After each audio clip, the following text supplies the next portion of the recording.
ಮೇಷರಾಶಿಯವರಿಗೆ ಈ ದಿವಸ ಕುಟುಂಬದಲ್ಲಿ ಏನೋ ಒಂದು ರೀತಿಯ ಅಶಾಂತಿಯ ವಾತಾವರಣ. ಯಾವುದಾದ್ರೂ ಒಂದು ಕೆಲಸವನ್ನು ಮಾಡೋಕ್ಕೆ ಹೋದರೆ ಆ ಕೆಲಸದಿಂದ ಯಾವ ಫಲ ಸಿಕ್ಕತ್ತೆ ಅಂತ ಹೇಳಿ ಅಂದ್ಕೊಳ್ಳೋದ್ರೊಳಗಡೆ ಮನೆಯಲ್ಲಿ ಏನೋ ಒಂದು ರೀತಿಯ ಗಲಾಟೆ, ಕಿರಿಕಿರಿ, ಆ ಕೆಲಸ ಬೇಕಾಗಿತ್ತಾ, ಅದರಿಂದ ನಮ್ಗೆ ಒಳ್ಳೆಯದಾಗತ್ತಾ, ಹೀಗೆ ಮನಸ್ಸಿಗೆ ಒಂದು ರೀತಿಯಲ್ಲಿ ಅಸಮಾಧಾನವಾಗ್ತಕ್ಕಂಥದ್ದು, ಇರುವಂತಹ ಶಾಂತಿಯನ್ನು ಕದಡ್ತಕ್ಕಂತಹ ಕೆಲಸಗಳು, ಆ ರೀತಿಯ ವಾತಾವರಣ, ಆ ರೀತಿಯ ಮಾತುಗಳು ತುಂಬ ಪ್ರಭಾವವನ್ನು ಬೀರ್ತಕ್ಕಂಥದ್ದಾಗುತ್ತೆ. ಆತುರವಾದಂತಹ ಮಾತಿನಿಂದ ತೊಂದರೆಯನ್ನು ಮಾಡಿಕೊಳ್ಳೋದು, ಆ ಸಿಟ್ಟಿನಲ್ಲೋ ಕೋಪದಲ್ಲೋ ಅಥವಾ ಆ ಕ್ಷಣಕ್ಕೆ ಬಾಯಲ್ಲಿ ಏನಿರುತ್ತೋ ಅದನ್ನು ಮಾತಾಡಿಬಿಟ್ಟು ತೊಂದರೆಯನ್ನು ಮಾಡಿಕೊಳ್ಳುವಂಥದ್ದು. ಬೇರೆಯವರು ಅದೇ ಮಾತನ್ನೇ ಗಟ್ಟಿಯಾಗಿ ಇಟ್ಟುಕೊಂಡು ಹೀಗಂದಿಯಲ್ಲ ಅಂತ ಹೇಳಿ ಪುನಃ ನಿಮ್ಮನ್ನು ಕೇಳುವಂಥದ್ದು, ಅದರಿಂದ ಅವಮಾನವಾಗ್ತಕ್ಕಂಥದ್ದು, ಈ ರೀತಿ ಎಲ್ಲ ಸಮಸ್ಯೆಗಳನ್ನು ಎದುರಿಸಬೇಕಾಗತ್ತೆ. ನಕಾರಾತ್ಮಕವಾದಂತಹ ವಿಚಾರಗಳಿಗೆ ಸಮಯ ವ್ಯರ್ಥವಾಗುತ್ತೆ. ಬೇಡದೇ ಇರತಕ್ಕಂತಹ ವಿಷಯಕ್ಕೆ ಸಮಯವನ್ನು ಕಳೀಬೇಕಾಗತ್ತೆ. ಯಾವ ವಿಷಯದಿಂದ ಏನೂ ಪ್ರಯೋಜನ ಇಲ್ವೋ ಅಂತಹ ವಿಚಾರಗಳಿಗೆ ಹೆಚ್ಚಿನ ಸಮಯ ಹೋಗ್ತಕ್ಕಂಥದ್ದಾಗುತ್ತೆ. ವಸ್ತುವಿನ ಖರೀದಿಯಲ್ಲಿ ಚರ್ಚೆ ಮಾಡ್ತೀರಿ, ಅವಮಾನವಾಗುತ್ತೆ, ಜಗಳ ಆಗತ್ತೆ. ಇವೆಲ್ಲವನ್ನ ವ್ಯಾವಹಾರಿಕವಾದಂತಹ ಸೂಕ್ಷ್ಮದಿಂದ ಗಮನಿಸಬೇಕಾದಂಥದ್ದು. ವಿದ್ಯಾರ್ಥಿಗಳಿಗೆ ಶಿಕ್ಷಣ ಕ್ಷೇತ್ರದಲ್ಲಿ ಹಿನ್ನಡೆಯಾಗ್ತಕ್ಕಂಥದ್ದಿದೆ. ಬೇರೆಯವರನ್ನ ಯಾವಾಗಲೂ ಕೂಡ ಮಾತಿನಿಂದ ಅವಮಾನ ಮಾಡ್ತಕ್ಕಂತಹ ಅಭ್ಯಾಸವನ್ನು ದೂರ ಮಾಡಿಕೊಳ್ಬೇಕು. ಏನೋ ಬೇರೆಯವರ ಬಗ್ಗೆ ಬಹಳ ನಿಕೃಷ್ಟವಾಗಿ ಮಾತಾಡ್ತಕ್ಕಂಥದ್ದು, ಪರೋಕ್ಷವಾಗಿ ನಿಂದನೆ ಮಾಡ್ತಕ್ಕಂಥದ್ದು, ಈ ಅಭ್ಯಾಸಗಳನ್ನು ದೂರ ಮಾಡಬೇಕು ಅನ್ನುವಂಥದ್ದು. ವಿಷ್ಣು ಸಹಸ್ರನಾಮವನ್ನು ಶ್ರವಣ ಮಾಡಿ ಶುಭವಾಗಿ. ವೃಷಭ ರಾಶಿ, ಸಹೋದರ ವರ್ಗದಲ್ಲಿ ಭಿನ್ನಾಭಿಪ್ರಾಯದ ಮಾತುಗಳು, ಅಣ್ಣ ತಮ್ಮ ಅಕ್ಕ ತಂಗಿಯರ ಮಧ್ಯದಲ್ಲಿ ಒಂದೇ ರೀತಿಯಾದಂತಹ ಅಭಿಪ್ರಾಯಗಳಾಗಲಿ ಮಾತುಗಳಾಗಲಿ ಇಲ್ಲದೇ ಇರತಕ್ಕಂಥದ್ದು. ಇದು ಸ್ವಾಭಾವಿಕವಾಗಿ ಮನಸ್ಸಿನ ಮೇಲೆ ಪರಿಣಾಮ ಬೀರುತ್ತೆ. ಯಾರೋ ಒಬ್ಬರು ಹೀಗೇ ಆಗಬೇಕು ಅಂತ ಹೇಳಿ ನಿರೀಕ್ಷೆಯಲ್ಲಿದ್ದಾಗ ಅವರಿಗೆ ಘಾಸಿ ಆಗ್ತಕ್ಕಂಥದ್ದು ಸಹಜವಾಗಿ ಆಗುತ್ತೆ. ಹಾಗಂತ ಅವರು ಹೇಳ್ತಿರುವಂಥದ್ದೇ ಸರಿ ಅನ್ನುವಂತಹ ಅಭಿಪ್ರಾಯವೂ ಏನಲ್ಲ. ಒಟ್ಟಾರೆ 4 ಜನ ಇದ್ದರೆ 4 ರೀತಿಯಲ್ಲಿ ಮಾತುಗಳು ಬರುತ್ತೆ, ಏಕಾಭಿಪ್ರಾಯ ಇರೋದಿಲ್ಲ. ಹಾಗಾಗಿ ಯಾವ ನಿರ್ಧಾರವೂ ಆಗೋದಿಲ್ಲ ಅನ್ನುವಂಥದ್ದು ಸ್ಪಷ್ಟವಾಗುತ್ತೆ. ಅನಗತ್ಯವಾದಂತಹ ವಿಚಾರಗಳಿಗೆ ಕಲಹವಾಗುತ್ತೆ, ಉದ್ದೇಶ ಇರೋದಿಲ್ಲ.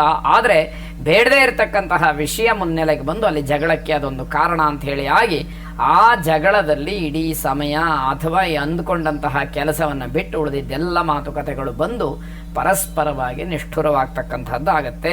ದೀರ್ಘಕಾಲದ ತೊಂದರೆ, ಆರೋಗ್ಯದಲ್ಲಿ ವ್ಯತ್ಯಾಸಗಳೇನಾದ್ರು ಬಹಳ ದಿವಸಗಳಿಂದ ಇದ್ದರೆ, ಈ ಕೆಲವರಿಗೆಲ್ಲ ಪಾರ್ಶ್ವವಾಯು ಇತ್ಯಾದಿಗಳೆಲ್ಲ ಆಗಿರುತ್ತಲ್ಲ, ಅಂಥವರಿದ್ದರೆ ಸ್ವಲ್ಪ ಮಟ್ಟಿನ ಚೇತರಿಕೆ ಎನ್ನುವಂಥದ್ದು ಸೂಕ್ಷ್ಮವಾಗಿ ಕಾಣುತ್ತೆ. ನಿಮ್ಮ ಮಂಡು ಸ್ವಭಾವವನ್ನು ಪರಿವರ್ತನೆ ಮಾಡಿಕೊಳ್ಳೋದಕ್ಕೆ ಸ್ವಲ್ಪ ಪ್ರಯತ್ನ ಮಾಡಬೇಕು, ಹಠ ಮಾಡಬೇಕು. ಯಾವುದಕ್ಕೆ ಯಾವುದು ಸಾಧ್ಯ ಆಗುತ್ತೋ, ಬೇರೆಯವರಿಗೆ ಯಾವುದು ತೊಂದರೆಯನ್ನು ಮಾಡೋದಿಲ್ವೋ ಅಂಥದ್ದಕ್ಕೆ ಹಠ ಮಾಡಿದರೆ ಒಳ್ಳೆಯದು. ಬೇರೆಯವರನ್ನ ಯಾವುದೋ ರೀತಿಯಲ್ಲಿ ನಾನು ದಾಟಿ ಮುಂದೆ ಬರಬೇಕು ಅನ್ನುವಂತಹ ಒಂದು ಮಂಡು ಸ್ವಭಾವ ಇದ್ದರೆ ಅದಕ್ಕೆ ಸ್ವಲ್ಪ ಚಿಕಿತ್ಸೆಯನ್ನು ಮಾಡಿ ಬದಲಾಯಿಸಿಕೊಳ್ಬೇಕು ಅನ್ನುವಂಥದ್ದು. ಕುಟುಂಬದ ಮೂಲವನ್ನು ಸರಿಯಾಗಿ ಹುಡುಕಿ ಸರಿಪಡಿಸ್ಕೊಳ್ಬೇಕು. ಯಾಕೆ ಹೀಗಾಗ್ತಾ ಇದೆ ಕುಟುಂಬದಲ್ಲಿ? ಕುಟುಂಬದ ಮೂಲ ಪುರುಷರು ಯಾರು? ಯಾರ್ಯಾರೋ ಅಕಾಲಿಕ ಮರಣ ಆಗಿದೆ, ಯಾರಿಗೆ ಸದ್ಗತಿಯಾಗಿಲ್ಲ, ಯಾರು ತೊಂದರೆಯನ್ನು ಅನುಭವಿಸ್ತಾ ಇದ್ದಾರೆ, ಇದೆಲ್ಲವನ್ನ ಹುಡುಕಿ ತಿಳಿದು ಸರಿಯಾದಂತಹ ರೀತಿಯಲ್ಲಿ ಕುಟುಂಬವನ್ನು ಸರಿಪಡಿಸಿಕೊಂಡ್ರೆ ಆಗ್ತಕ್ಕಂತಹ ಅನಾಹುತಗಳು, ಅಸಮಾಧಾನವೋ, ಅತೃಪ್ತಿಯೋ, ಶಾಪಗಳು ಇವೆಲ್ಲವೂ ಕೂಡ ನಿವೃತ್ತಿಯಾಗೋದಕ್ಕೆ ಅವಕಾಶಗಳು ಆಗ್ತಕ್ಕಂಥದ್ದಾಗುತ್ತೆ. ಸತ್ಯಕ್ಕೆ ಹತ್ತಿರವಾದಂತಹದ್ದು, ಉಪಯುಕ್ತವಾದಂತಹ ಚರ್ಚೆಗಳನ್ನು ಮಾಡಿ ಅದು ಆರೋಗ್ಯಪೂರ್ಣವಾಗಿರತಕ್ಕಂಥದ್ದಾಗುತ್ತೆ. ಸಾಲಿಗ್ರಾಮ ಸ್ವರೂಪಿಯಾದಂತಹ ಮಹಾವಿಷ್ಣುವನ್ನು ಪ್ರಾರ್ಥನೆ ಮಾಡಿ ಶುಭವಾಗಿ. ಮಿಥುನ ರಾಶಿ, ನಿಮ್ಮ ಹಿರಿಯರ ಮುಂದೆ, ಹಿರಿಯ ಅಧಿಕಾರಿಗಳ ಮುಂದೆ, ಸಮಾಜದ ಮುಂದೆ ನೀವು ಎಷ್ಟು ವಿನಮ್ರರಾಗಿರ್ತೀರೋ ಅಷ್ಟು ಗೌರವ ನಿಮ್ದಾಗ್ತಕ್ಕಂಥದ್ದಾಗತ್ತೆ. ಸಾಯಂಕಾಲದ ಹೊತ್ತಿನ ಚರ್ಚೆ ಏನಿದೆ ಅದು ನಿಮಗೆ ಯಾವುದೇ ರೀತಿಯ ಅನುಕೂಲವನ್ನು ಮಾಡಿಕೊಡೋದಿಲ್ಲ. ಸುಮ್ಮನೆ ಮಾತಾಗಿ ಭರವಸೆ ಕೊಟ್ಟು ಎದುರುಗಡೆ ಇರತಕ್ಕಂಥವ್ರು ಎದ್ದು ಹೋಗ್ತಾರೆ, ಯಾವ ಪ್ರಯೋಜನವೂ ಆಗದೆ ಇರತಕ್ಕಂಥದ್ದಾಗತ್ತೆ. ದಿನದ ಆರಂಭದಲ್ಲಿ ನಿಮಗೆ ಸ್ವಲ್ಪ ತೊಂದರೆ ಅಥವಾ ಬೇಸರ ಅಂತ ಹೇಳಿ ಅನಿಸುವ ಹಾಗೆ ಆಗ್ತಕ್ಕಂಥದ್ದು. ಮನಸ್ಸು ಮಾತ್ರ ತುಂಬಾ ಅಧೈರ್ಯದಿಂದ ಕೂಡಿರುತ್ತೆ. ಯಾವ ಕೆಲಸಕ್ಕೂ ಕೂಡ ಧೈರ್ಯ ಇರೋದಿಲ್ಲ. ಏನಾಗ್ಬಿಡುತ್ತೋ, ಯಾವೊಂದು ವಿಚಾರವನ್ನು ಮುನ್ನೆಲೆಗೆ ತಂದುಕೊಂಡ್ರೆ ಎಲ್ಲಿ ನನಗೆ ಆಪತ್ತು ಬರುತ್ತೋ ಅನ್ನುವಷ್ಟು ಅಸಮಾಧಾನ, ಅಧೈರ್ಯ ನಿಮಗೆ ಕಾಡುವಂಥದ್ದಾಗತ್ತೆ. ಸ್ಥಿರ ಮನಸ್ಸಿಲ್ಲದೆ ಅನೇಕ ಗೊಂದಲಗಳಿಗೆ ಸಿಗಾಹಾಕ್ಕೊಳ್ತೀರಿ. ಗಟ್ಟಿತನ ಇರಬೇಕು, ಗಟ್ಟಿಯಾದಂತಹ ಮನಸ್ಸಿರಬೇಕು. ಅದಿಲ್ಲ ಅಂತಾದರೆ ಕೆಲವು ಗೊಂದಲಗಳು ಹೆಚ್ಚಾಗ್ತಕ್ಕಂಥದ್ದು. ಜೊತೆಗಿದ್ದಂತಹ ಸ್ನೇಹಿತರು ನಿಮ್ಮ ಸ್ವಭಾವವನ್ನು ನೋಡಿ ದೂರ ಆಗ್ತಾರೆ.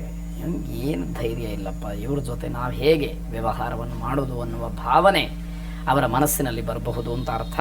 ಯಾವುದಾದ್ರೂ ಧೈರ್ಯವನ್ನು ತುಂಬತಕ್ಕಂತಹ ಅಥವಾ ಧೈರ್ಯಕ್ಕೆ ಹೆಸರಾದಂತಹ ಸಾಧಕರ ಚಿತ್ರಣವನ್ನು, ಕಥೆಯನ್ನು ನೀವು ಕೇಳುವಂಥದ್ದು, ಕಲ್ಪಿಸ್ಕೊಳ್ತಕ್ಕಂಥದ್ದು ಮುಖ್ಯವಾಗುತ್ತೆ.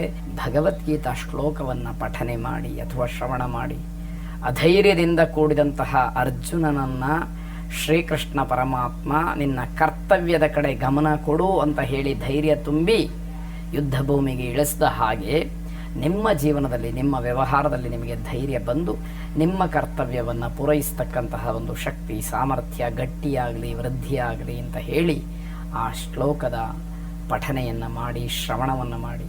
ಶುಭವಾಗಿ.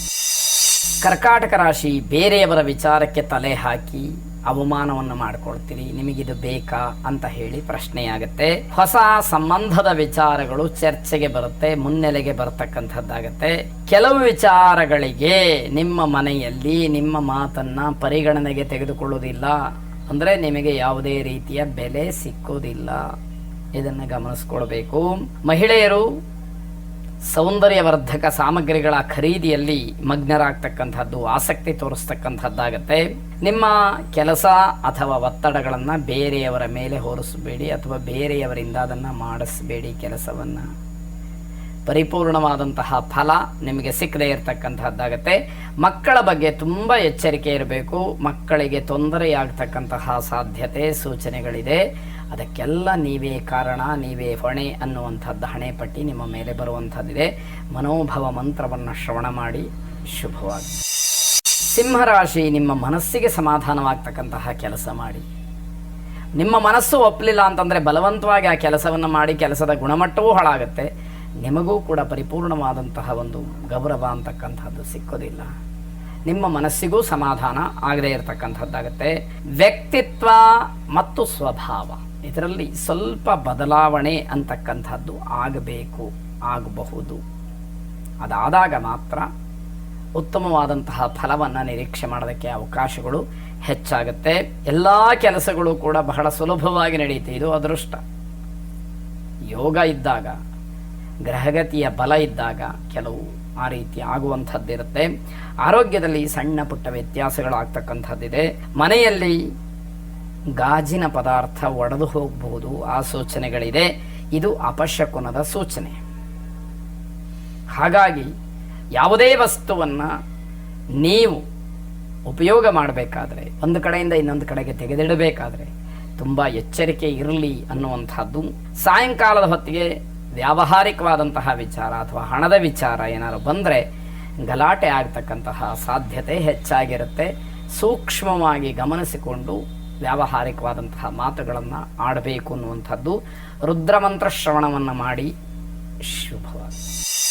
ಕನ್ಯಾ ರಾಶಿ, ಬಂಧುಗಳಿಂದ ವಿರಸ ಅಥವಾ ಭಿನ್ನಾಭಿಪ್ರಾಯ ಅಂತಕ್ಕಂಥದ್ದು ಸ್ವಲ್ಪ ಮಟ್ಟಿಗೆ ದೂರವಾಗ್ತಕ್ಕಂಥದ್ದಾಗುತ್ತೆ.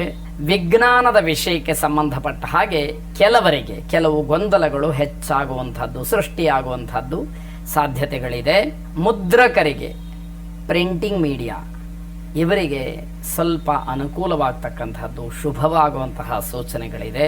ಸಾಕುಪ್ರಾಣಿಯ ಬಗ್ಗೆ ಸ್ವಲ್ಪ ಎಚ್ಚರಿಕೆಯನ್ನು ವಹಿಸಿ. ಸಾಕು ಪ್ರಾಣಿಗಳಿಗೆ ತೊಂದರೆ ಆಗಬಹುದು, ಸಾಕು ಪ್ರಾಣಿಗಳಿಂದ ತೊಂದರೆ ಆಗಬಹುದು, ಎಲ್ಲ ಸಾಧ್ಯತೆಗಳು ಇರುತ್ತೆ. ಎಚ್ಚರಿಕೆ ಇರಲಿ. ಅರಿಯದಂತಹ ವಿಚಾರದಲ್ಲಿ ಸಿಗಹಾಕೊಳ್ತೀರಿ. ಯಾವ ವಿಷಯ ಮಾಹಿತಿ ಕೊರತೆ ನಿಮಗಿರುತ್ತೋ ಆ ವಿಷಯದಲ್ಲಿ ಮಾತಾಡೋದಕ್ಕೆ ಮುಂದಾಗಿ ಸಿಗಹಾಕೊಳ್ತಕ್ಕಂಥದ್ದಿರುತ್ತೆ. ಮನೆಯಲ್ಲಿ ಮಂಗಳ ಕಾರ್ಯದ ವಿಚಾರ ಪ್ರಸ್ತಾಪಕ್ಕೆ ಬರುತ್ತೆ. ಪ್ರಯೋಜನ ಏನೂ ಆಗದೇ ಇರತಕ್ಕಂಥದ್ದು, ಕೇವಲ ಮಾತು ಅಷ್ಟೇ ಅನ್ನುವಂಥದ್ದು. ವೆಂಕಟರಮಣನನ್ನು ವಿಶೇಷವಾಗಿ ಪ್ರಾರ್ಥನೆ ಮಾಡಿ. ಶುಭವಾಗಿ. ತುಲಾರಾಶಿ, ಉದ್ಯಮಿಗಳಿಗೆ ವ್ಯಾವಹಾರಿಕವಾಗಿ ಹಣದ ಏರುಪೇರಿನಿಂದ ಸ್ವಲ್ಪ ತೊಂದರೆ ಅಂತಕ್ಕಂಥದ್ದಾಗತ್ತೆ. ನಿಗೂಢವಾದಂತಹ ವಿಚಾರಗಳು ನಿಮ್ಮನ್ನು ಹುಡುಕೊಂಡು ಬರುತ್ತೆ. ಇಲ್ಲಿವರೆಗೆ ಆ ಪ್ರಶ್ನೆಗಳು ನಿಮ್ಮ ಅನುಭವದಲ್ಲಿ ಬಂದಿರೋದಿಲ್ಲ ಅಥವಾ ಆ ವಿಚಾರಗಳು ಪ್ರಸ್ತಾಪವಾಗಿರೋದಿಲ್ಲ. ಅಂತಹ ವಿಷಯಗಳು ಬರುತ್ತೆ. ಆಗ ಬಹಳ ಏನೋ ಕುತೂಹಲ ಭರಿತರಾಗಿ ಬಹಳ ಆಶ್ಚರ್ಯಚಕಿತರಾಗಿ ಆ ವಿಚಾರಗಳನ್ನು ಮಂಡನೆ ಮಾಡೋದಕ್ಕೆ ಮುಂದಾಗ್ತಕ್ಕಂಥದ್ದು. ಆಯಾಸದಿಂದ ಸ್ವಲ್ಪ ಕಿರಿಕಿರಿ ಆಗ್ತಕ್ಕಂಥದ್ದಿದೆ. ಮನೆಯಲ್ಲಿ ಕಹಿಯಾದಂತಹ ವಿಚಾರಗಳನ್ನು ಮಾತಾಡಬೇಡಿ. ಇದರಿಂದ ಮನೆಯಲ್ಲಿ ಯಾರೋ ಮಾನಸಿಕವಾಗಿ ದೌರ್ಬಲ್ಯರಾಗಿರ್ತಾರೆ, ಮಕ್ಕಳು ಯಾರಿರ್ತಾರೆ ಅವರ ಮೇಲೆ ತುಂಬ ದೊಡ್ಡ ಪರಿಣಾಮವನ್ನು ಬೀರ್ತಕ್ಕಂಥದ್ದಾಗತ್ತೆ. ಹೊಟ್ಟೆಗೆ ಸಂಬಂಧಪಟ್ಟ ಹಾಗೆ ಸ್ವಲ್ಪ ತೊಂದರೆ ಆಗಬಹುದು. ದಾಂಪತ್ಯದಲ್ಲಿ ವಿರಸ ಅಥವಾ ಬಿರುಕು ಅಥವಾ ವೈಮನಸ್ಯ, ವೈರುಧ್ಯ, ಮನಸ್ತಾಪ ಯಾವುದು ಬೇಕಾದರೂ ಕೂಡ ಬರಲಿಕ್ಕೆ ಸಾಧ್ಯತೆ, ಅವಕಾಶಗಳು ಹೆಚ್ಚಾಗಿ ಇರುವಂಥದ್ದು. ಐಕಮತ್ಯ ಮಂತ್ರವನ್ನು ಪುನಃ ಪುನಃ ಶ್ರವಣ ಮಾಡಿ ಅನುಕೂಲ ಇದ್ದಂಥವರು ಪಠನೆ ಮಾಡಿ ಶುಭವಾಗಿ. ವೃಶ್ಚಿಕ ರಾಶಿ, ನಿಮ್ಮ ವ್ಯವಹಾರ, ನಿತ್ಯದ ಜೀವನ, ದಾಂಪತ್ಯ ಜೀವನ ಅಥವಾ ಬೇರೆ ಯಾವುದಾದ್ರೂ ವ್ಯಾಪಾರ ಇತ್ಯಾದಿಗಳು ಏನೇ ಇದ್ರೂ ತಂದೆಯವರ ಪರಿಪೂರ್ಣವಾದಂತಹ ಸಹಕಾರ, ಸಹಾಯ ನಿಮಗೆ ಸಿಕ್ಕುವಂಥದ್ದಾಗುತ್ತೆ. ವಸ್ತುವಿನ ಖರೀದಿ ಅಥವಾ ವ್ಯಾಪಾರದಲ್ಲಿ ನಿಮಗೆ ಲಾಭ ಆಗ್ತಕ್ಕಂಥದ್ದಿದೆ. ನೌಕರಿಯ ಬಗ್ಗೆ ಸ್ನೇಹಿತರಿಂದ ಸ್ವಲ್ಪ ತೊಂದರೆ ಆಗುತ್ತೇನೋ ಅನ್ನುವಂಥದ್ದಿದೆ. ಕುಟುಂಬದ ನಿರ್ವಹಣೆಗೆ ಹಣದ ದೃಷ್ಟಿಯಿಂದ ಕಷ್ಟವಾಗುತ್ತೆ, ಅದನ್ನು ಗಮನಿಸ್ಕೊಳ್ಬೇಕು. ಶುಭ ಕಾರ್ಯಗಳಿಗೆ ಅಥವಾ ಬೇರೆ ಯಾರ್ದಾದ್ರೂ ವಿಚಾರಗಳಿಗೆ ಹೋಗಲಿಕ್ಕೆ ಮನಸ್ಸಿರೋದಿಲ್ಲ. ಆದರೆ ಕೆಲವು ಅನಿವಾರ್ಯಗಳು, ಕೆಲವು ಒತ್ತಡಗಳು, ಕೆಲವರ ಒತ್ತಡ ನಿಮ್ಮನ್ನು ಆ ರೀತಿ ಹೋಗೋದಕ್ಕೆ ಪ್ರಚೋದನೆ ಮಾಡಬಹುದು ಅಂತ ಅರ್ಥ. ಸಾಯಂಕಾಲದ ವೇಳೆಗೆ ಅಶುಭವಾದಂತಹ ವಾರ್ತೆ, ಇಡೀ ಮನೆಯಲ್ಲೆಲ್ಲ ಏನೋ ಒಂದು ರೀತಿಯ ಆತಂಕ, ಬೇಸರ ಅಂತಕ್ಕಂಥದ್ದು. ಸದ್ಗುರು ದತ್ತಾತ್ರೇಯರನ್ನ ಪ್ರಾರ್ಥನೆ ಮಾಡಿ, ಜಟಾಧರಂ ಪಾಂಡುರಂಗಂ ಶೂಲಹಸ್ತಂ ಕೃಪಾನಿಧಿಂ ಸರ್ವರೋಗ ಹರಂ ದೇವಂ ದತ್ತಾತ್ರೇಯಮಹಂ ಭಜೆ ಎಂಬುದಾಗಿ 12 ಸಲ ಹೇಳಿಕೊಳ್ಳಿ ಶುಭವಾಗಿ. ಧನುರಾಶಿ, ಪ್ರಯಾಣದಲ್ಲಿ ತೊಂದರೆ ಇದೆ, ಎಚ್ಚರಿಕೆ ವಹಿಸಿ ಅನ್ನುವಂಥದ್ದು. ಹಾಗಾಗಿ ಅನಗತ್ಯವಾದಂತಹ ಪ್ರಯಾಣಗಳು, ಮೋಜು ಮಸ್ತಿಗೋಸ್ಕರವಾಗಿ ಮನೋರಂಜನೆಗಾಗಿ ಹೋಗ್ತಕ್ಕಂತಹ ಸಾಹಸ ರೂಪವಾದಂತಹ ಪ್ರಯಾಣಗಳು ಬೇಡ. ತುಂಬ ಅನಿವಾರ್ಯವಾಗಿ ಹೋಗಲೇಬೇಕಾದಂತಹ ವಿಚಾರಗಳಿದ್ದಾಗ ಮಾತ್ರ ಪ್ರಯಾಣಕ್ಕೆ ಮುಂದಾಗಿ ಅನ್ನುವಂಥದ್ದು. ನಿಮ್ಮ ಪರಿಶ್ರಮ ಮನೆಯಲ್ಲಾಗಲಿ, ಕೆಲಸ ಮಾಡುವಂತಹ ಕಡೆಯಲ್ಲಾಗಲಿ, ವೃತ್ತಿಯಲ್ಲಾಗಲಿ ಲೆಕ್ಕಕ್ಕೆ ಬರೋದಿಲ್ಲ, ಅದಕ್ಕೇನು ಬೆಲೆ ಸಿಕ್ಕೋದಿಲ್ಲ. ಆ ರೀತಿಯಲ್ಲಿ ಜನ ನಿಮ್ಮನ್ನು ಗಮನಿಸ್ತಾರೆ, ನೋಡ್ತಾರೆ ಅಂತ ಅರ್ಥ. ಉದ್ಯೋಗದಲ್ಲಿ ಸ್ಥಾನಮಾನಗಳು ಸಿಕ್ಕೋದಕ್ಕೆ ಅವಕಾಶಗಳಿದೆ. ಮನಸ್ಸಿನಿಂದ ವೃತ್ತಿ ಅಥವಾ ಉದ್ಯೋಗದ ಬಗ್ಗೆ ಏನೋ ಒಂದು ರೀತಿಯ ಚಿಂತೆ ಇರುತ್ತಲ್ಲ, ಅದು ದೂರವಾಗ್ತಕ್ಕಂಥದ್ದಾಗುತ್ತೆ. ಬರಬೇಕಾದಂತಹ ಹಣ ಏನಾದರೂ ಇದ್ರೆ ಬಾಕಿ ಬರ್ತಕ್ಕಂತಹ ಯೋಗ ಈ ದಿವಸ ನಿಮಗಿದೆ. ಕುಲದೇವತಾ ಆರಾಧನೆ, ಕುಲದೇವತಾ ಪ್ರಾರ್ಥನೆಯನ್ನ ಮಾಡಿ ಶುಭವಾಗಿ. ಮಕರ ರಾಶಿ, ಹಿರಿಯರಿಂದ, ಮೇಲಧಿಕಾರಿಗಳಿಂದ ನಿಂದನೆಗೊಳಗಾಗ್ತೀರಿ. ದೊಡ್ಡವರ ಮನಸ್ಸನ್ನು ಗೆಲ್ಲೋದಕ್ಕಾಗೋದಿಲ್ಲ, ಮೇಲಧಿಕಾರಿಗಳನ್ನು ತೃಪ್ತಿಪಡಿಸೋಕ್ಕಾಗೋದಿಲ್ಲ. ಅವರು ಆಡ್ತಕ್ಕಂತಹ ಚುಚ್ಚು ಮಾತು ನಿಮ್ಮನ್ನ ಬಹಳ ನೋವಿಗೆ ಈಡು ಮಾಡ್ತಕ್ಕಂಥದ್ದಾಗಬಹುದು. ಏನೋ ನಿಮಗಾದಂತಹ ಮಾತನ್ನು ಕೇಳಿ ಬೇಸರವಾಗ್ತಕ್ಕಂಥದ್ದು, ಇಡೀ ಮನೆಯಲ್ಲೂ ಕೂಡ ಆ ರೀತಿಯ ವಾತಾವರಣ ಉಂಟಾಗ್ತಕ್ಕಂಥದ್ದು ಆಗತ್ತೆ ಅಂತ ಅರ್ಥ. ನಕಾರಾತ್ಮಕವಾದಂತಹ ಆಲೋಚನೆಗಳು ಮನಸ್ಸಿಗೆ ಬರದೇ ಇರುವ ಹಾಗೆ ನೀವು ಗಮನಿಸ್ಕೊಳ್ಬೇಕು. ಯಾವುದೋ ಒಂದು ಕಹಿ ಘಟನೆ ನಡೆಯುತ್ತೆ, ನನ್ನ ಅದೃಷ್ಟ ಚೆನ್ನಾಗಿಲ್ಲ, ನನ್ನ ದುರಾದೃಷ್ಟ, ಅದರಿಂದ ಹೀಗಾಯಿತು ಅಂತ ಹೇಳಿ ಸಮಾಧಾನ ಮಾಡಿಕೊಳ್ಳುವಂಥದ್ದು ಇದೆಯಲ್ಲ, ಅದು ಎಲ್ಲ ರೀತಿಯಿಂದಲೂ ಕ್ಷೇಮ. ಆದರೆ ಅದೇ ವಿಷಯವನ್ನು ಪ್ರಧಾನವಾಗಿಟ್ಟುಕೊಂಡು, ಮುಖ್ಯವಾಗಿಟ್ಟುಕೊಂಡು ದ್ವೇಷವನ್ನು ಸಾಧಿಸ್ತಕ್ಕಂಥದ್ದು ಇದೆಯಲ್ಲ, ಅದು ಬೇಡ ಅಂತ ಹೇಳಿ ತಿಳುವಳಿಕೆಯನ್ನು ಹೇಳುವಂಥದ್ದು. ಎಲ್ಲ ಅನುಕೂಲಗಳಿದ್ರೂ ಕೂಡ ಅನುಭವಿಸುವಂಥ ಯೋಗನೂ ಇರಬೇಕಲ್ಲ, ಅದಕ್ಕೆ ಅವಕಾಶಗಳು ಬಹಳ ಕಡಿಮೆ. ಮಾನಸಿಕವಾದಂತಹ ಒತ್ತಡ, ಕೋಪ ಇವೆಲ್ಲವೂ ಕೂಡ ನಿಮಗೆ ಹೆಚ್ಚಾಗಿ ಕಾಡಬಹುದು ಅಂತ ಅರ್ಥ. ನವಗ್ರಹರನ್ನ ಪ್ರಾರ್ಥನೆ ಮಾಡಿ. ಅರಿಷ್ಟಾನಿ ಪ್ರಣಶ್ಯಂತು ದುರಿತಾನಿ ಭಯಾನಿ ಚ ಶಾಂತಿರಸ್ತು ಶುಭನ್ಮೇಸ್ತು ಗ್ರಹಾಃ ಕುರುವಂತು ಮಂಗಳಂ ಎಂಬುದಾಗಿ 9 ಸಲ ಹೇಳಿಕೊಳ್ಳಿ ಶುಭವಾಗಿ. ಕುಂಭರಾಶಿ, ಉದ್ಯೋಗವನ್ನು ಹುಡುಕ್ತಾ ಇರತಕ್ಕಂಥವ್ರಿಗೆ, ಉದ್ಯೋಗ ಇಲ್ಲದೆ ಇರತಕ್ಕಂಥವ್ರಿಗೆ, ನಿರುದ್ಯೋಗಿಗಳಿಗೆ ತುಂಬ ಕಷ್ಟದ ದಿವಸ. ಶತ್ರುಗಳ ಕಾಟವೂ ಕೂಡ ಹೆಚ್ಚಾಗಿರ್ತಕ್ಕಂಥದ್ದು. ಹೆಂಗಸರಿಂದ ಉಪಕಾರವಾಗ್ತಕ್ಕಂಥದ್ದು, ಧನಲಾಭವಾಗ್ತಕ್ಕಂತಹ ಸೂಚನೆ ಇದೆ. ಅಕ್ಕ, ತಂಗಿ, ತಾಯಿ ಅಥವಾ ಸಮಾಜದಲ್ಲಿ ಯಾರಾದರೂ ಸ್ನೇಹಿತರ ರೂಪದಲ್ಲಿ ನಿಮಗೆ ಸಹಾಯವನ್ನು ಮಾಡಬಹುದು ಅಂತ ಅರ್ಥ. ದೈಹಿಕವಾದಂತಹ ಸಮಸ್ಯೆಗಳಾಗತ್ತೆ, ಚಿಕಿತ್ಸೆ ತುಂಬ ಅಗತ್ಯ ಅಂತ ಹೇಳಿ ಸೂಚ್ಯವಾಗಿದೆ. ವೈವಾಹಿಕ ಜೀವನದಲ್ಲಿ ಮಾತಿನಿಂದ ತೊಂದರೆಯನ್ನು ಮಾಡ್ಕೊಳ್ತೀರಿ. ಸಾಂಸಾರಿಕವಾದಂತಹ ಬಿರುಕು ಬಿಡೋದಕ್ಕೆ ಅವಕಾಶಗಳು ಹೆಚ್ಚಾಗುತ್ತೆ. ವ್ಯಾಪಾರ ಮಾಡ್ತಕ್ಕಂಥವ್ರಿಗೆ ಲಾಭ ಇರುವಂತಹ ದಿವಸ. ಪ್ರತ್ಯಂಗಿರ ದೇವಿಯನ್ನು ಪ್ರಾರ್ಥನೆ ಮಾಡಿ ಏನೇ ಅಡ್ಡಿ ಆತಂಕಗಳಿದ್ದರೂ, ಮಾನಸಿಕವಾದಂತಹ ಭಯ ಇದ್ದರೂ, ತೊಂದರೆಗಳಿದ್ದರೂ, ಅಡಚಣೆಗಳಿದ್ದರೂ ದೂರವಾಗಲಿ, ಶುಭವಾಗಲಿ. ಕೊನೆಯದಾಗಿ ಮೀನರಾಶಿ, ನಿಮ್ಮ ದಿನಚರಿಯಲ್ಲಿ ಸ್ವಲ್ಪ ಸಣ್ಣ ಪುಟ್ಟ ಬದಲಾವಣೆಗಳಾಗ್ತಕ್ಕಂತಹ ಸಾಧ್ಯತೆ ಇದೆ. ಬೇಕಾದವರಿಗೆ ಸ್ವಲ್ಪ ಸಮಯವನ್ನು ಮೀಸಲಾಗಿಡ್ತೀರಿ. ಅವರ ಸ್ನೇಹಿತರಾಗಿರ್ಬೋದು, ಮನೆಯ ಸದಸ್ಯರೇ ಆಗಿರಬಹುದು, ಬಂಧುಗಳಾಗಿರ್ಬೋದು, ಅವರ ಕೆಲಸಕ್ಕೋಸ್ಕರವಾಗಿ ನಿಮ್ಮ ಸಮಯವನ್ನು ಸ್ವಲ್ಪ ಮೀಸಲಾಗಿಡ್ತಕ್ಕಂಥದ್ದಿದೆ. ಒಂದಕ್ಕಿಂತ ಹೆಚ್ಚು ಕೆಲಸಗಳನ್ನು ಮಾಡಿ ಮುಗಿಸಿಬಿಡ್ತೀನಿ ಅನ್ನುವಂತಹ ಧಾವಂತದಲ್ಲಿ ವಿಫಲರಾಗ್ತೀರಿ.